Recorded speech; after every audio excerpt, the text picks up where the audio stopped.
This is my video number one from my Nutrition 300 class. This is for pregnancy, the pregnancy module. We don't go through a ton of detail in the biology of pregnancy for this class because it's outside the scope of the class. This is a nutrition class, not a biology class. And I will try to focus on nutrition for all of my video lectures. So I've got my lecture slides here. I downloaded these to my Google Drive. You can see the notes right here. If you cannot see the notes, you would always go to View, Show Speaker Notes. In fact, they're gone. They're back.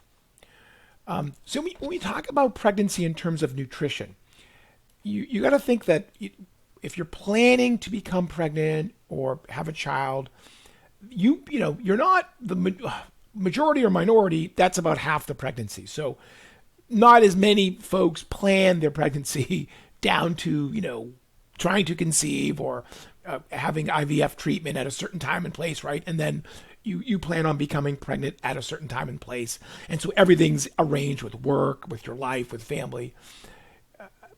But we wish you could nutritionally, because if you could plan your pregnancy nutritionally, there are things that we would recommend that you do as a woman to have as healthy a pregnancy as possible.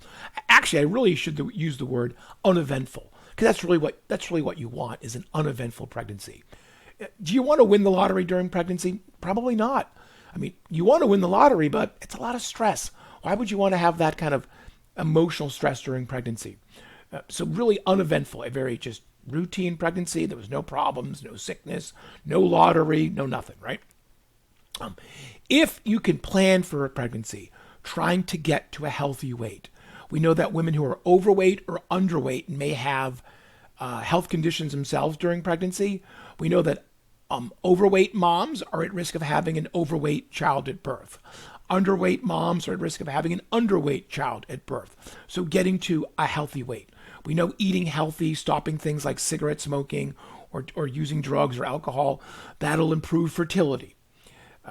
Being active. You can be active through the entire pregnancy. Pregnancies last 38 to 42 weeks. We break them into terms. So there's the first terms. We break them into trimesters. First trimester is about the first 13 weeks. Second trimester is about the second 13 weeks. And the third trimester is about the third 13 weeks. That ends up being 39. So, give or take 13 weeks. You can exercise through the entire pregnancy. The intensity usually drops off as pregnancy progresses. So it's hard to see a woman who would be jogging in the third trimester, but you can swim throughout pregnancy. You can do things like walking, because that actually carries over. Being active before pregnancy carries over to pregnancy, carries over to after pregnancy, when a woman might be trying to lose some pregnancy weight that she gained, right? So being physically active is just always good in life. Getting medical care, having medical care before and having it after. Having it during. If you're on medications, choosing pregnancy-friendly medications, or having a treatment regimen for your medicine that's more pregnancy-friendly. I've talked about vitamin A. If I didn't mention it in this class, vitamin A, acne medications are not allowed during pregnancy. That's a weird word to use, but they can be very dangerous, even topical medications that have vitamin A. So making sure that you're medicinally ready for pregnancy. And then yes, if you smoke, if you drink, if you've undue influences in your life, trying to stop them, trying to manage them, so when you conceive, you're not dealing with those kinds of bodily challenges. Here's a funny thing. Yes, you can still drink coffee during pregnancy. It's about a cup of coffee a day. No, that's not 5 cups of coffee a day. But yes, you can have caffeine during pregnancy. And so if you do a lot of caffeine, you can whittle it down. You don't have to stop drinking coffee. But there's one thing that you can continue to do during pregnancy. It hasn't been shown to have any negative effects. Moderate caffeine consumption. They called it about a cup of coffee a day. Things to be wary of if you're going into pregnancy. Supplements. Taking individual supplements. Vitamin A, vitamin D, phytochemicals, things like that. You don't know what's in an extract. You don't know what's in a plant product.